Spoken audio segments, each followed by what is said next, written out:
প্রিয় ভিউয়ার্স, ভারতের ৭টি অঙ্গরাজ্য ও তাদের রাজধানী। আসাম, আসামের রাজধানী দিসপুর।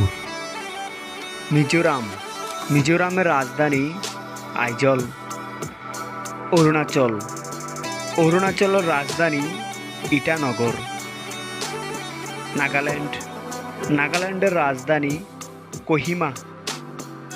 ত্রিপুরা, ত্রিপুরার রাজধানী আগরতলা। মেঘালয়, মেঘালয়ের রাজধানী শিলং। মণিপুর, মণিপুরের রাজধানী ইম্ফল। ধন্যবাদ ভিউয়ার্স। এরকম গুরুত্বপূর্ণ তথ্যবহুল ভিডিও পেতে আমাদের এই চ্যানেলটি সাবস্ক্রাইব করে পাশে থাকবেন।